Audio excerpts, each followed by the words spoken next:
भाऊ काय म्हणाल, नेमकं चर्चा थोडीशी डेडलॉक मध्ये आहे, काय चर्चा झाली आणि काय पॉसिबिलिटीज आहेत? ही चर्चा संपली म्हणजे सगळं काही संपलं नाही, आणखी 4 दिवस हातात आहेत सरकार. विधानसभेचं सत्र कालच संपलं. आपण बघितलं की 4 दिवस मराठा समाजाच्या आरक्षणाच्या बाबतीमध्ये, कुणबी सर्टिफिकेटच्या बाबतीमध्ये खूप मोठी चर्चा तर 4 दिवस विधानसभेमध्ये त्या ठिकाणी झाली.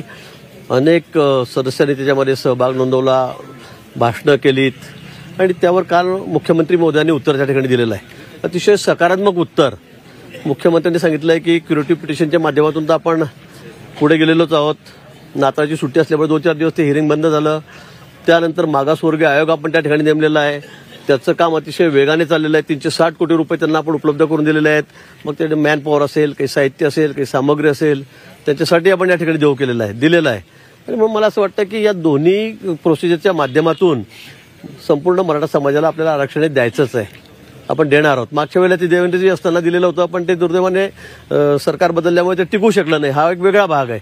परंतु आता सगळ्या ज्या क्युरीज काढलेल्या त्या माननीय सर्वोच्च न्यायालयाने त्याची परिपूर्णता करून त्या ठिकाणी यावेळेला आरक्षण द्यायचंच आहे.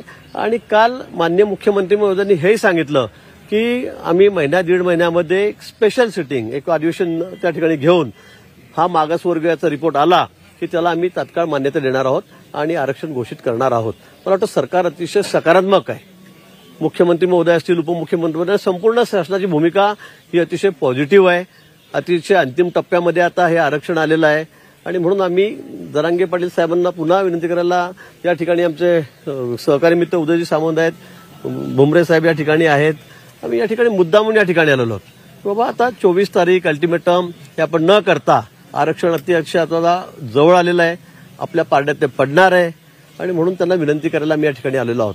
पण तो गेल्या वेळी उपोषणाला बसले असताना आमचे सहकारी मित्र 2 न्यायाधीश, माजी न्यायाधीश हे या ठिकाणी आलेले होते आणि त्यांनी काही लिखित स्वरूपामध्ये त्यांच्याशी ते बोलणं झाल्यानंतर त्यांनी लेखी केलेलं होतं आणि त्याच्यामध्ये आरक्षण देताना, म्हणजे आता आम्ही या नोंदी काढतो आहोत, पण हे नोंदी काढत असताना ज्याचं नाव निघालं त्याचे रक्तमासातले नातेवाईक, रक्तमासातले म्हणजे आपल्याकडे हा नियमच आहे, हा कायदा आहे, हा देशभर आहे की मी आणि माझी पत्नी जर असेल तर पत्नी ही त्यात गृहीत धरली जाते म्हणजे तिच्या नावाने ओबीसी सर्टिफिकेट मिळत नाही.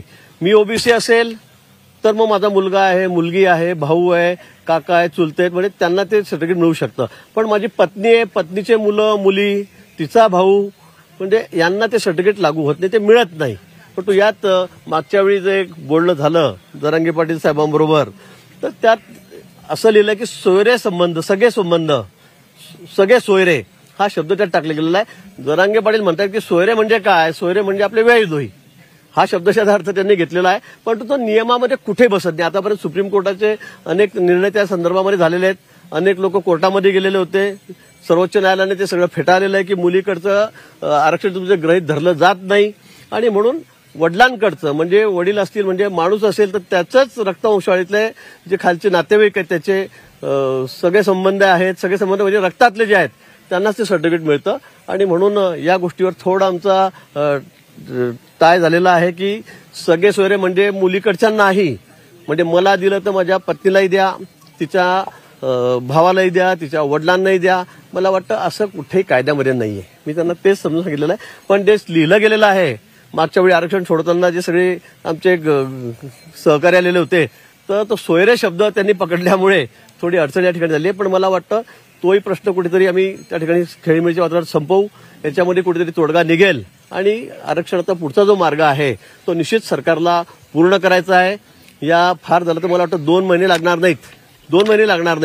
पण त्या ठिकाणी मग क्युरेटिव्ह पिटिशन असेल किंवा मागासवर्गीच्या आयोगाच्या माध्यमातून असेल, हा प्रश्न मार्गी लागणार आहे. आणि त्याचबरोबर आपण ज्या नोंदी सगळ्या शोधतो आहोत, अजूनही 2 अहवाल आपल्याकडे आलेले आहेत. न्यायमूर्ती शिंदे, रिटायर्ड न्यायमूर्ती आपले जे आहेत त्याची समिती आहे, ती या संदर्भात मोठं काम करते. रात्रंदिवस त्या संदर्भात काम चाललेलं आहे. अजूनही आपण कुणबी दाखले त्या ठिकाणी शोधतो आहोत. पण जे दाखले सापडतील, मग तो माणूस असेल तर त्याच्या सगळ्या घरच्या लोकांना म्हणजे त्याच्या मुलाला, पुतण्याला, काकांना, चुलत्यांना ते लागू होणार आहेत. ते आपण त्या ठिकाणी देणारच आहोत. आणि म्हणून माझी पुन्हा जरांगे पाटलांना विनंती आहे की आपण आता अगदी अंतिम टप्प्यामध्ये आरक्षण आलेलं आहे. हे सगळं म्हणजे आपण एवढा मोठा लढा या ठिकाणी महाराष्ट्र उभा केलेला आहे, भूतून भविष्याचा लढा पण या ठिकाणी उभा केलेला आहे. त्याचं सगळं क्रेडिट आपल्यालाच आहे. खरं म्हणजे सरकार काम करत होतं, दुर्दैवाने ते फेटाळलं गेलं, परंतु आता सुद्धा हे सरकार, आमचं सरकार, माननीय शिंदे साहेब हे या बाबतीमध्ये दोन्ही उपमुख्यमंत्री आमचे या संदर्भामध्ये अतिशय सकारात्मक आहे. कुठल्याही परिस्थितीमध्ये आम्हाला या ठिकाणी आरक्षण द्यायचं आहे आणि हे स्पष्ट केलं की ओबीसीच्या आरक्षणाला कुठे धक्का न लागू देता ते आरक्षण आम्हाला द्यायचं आहे आणि म्हणून आपण आम्हाला सहकार्य करावं एवढी विनंती करायला आम्ही या ठिकाणी आलेलो आहोत. कालच मुख्यमंत्री महोदय, दोन्ही उपमुख्यमंत्री महोदय यांच्याशी चर्चा झाली आणि आम्हाला तिघा चौघांना चिवटे पण या ठिकाणी आम्हाला सर्वांना या ठिकाणी पाठवलेलं आहे.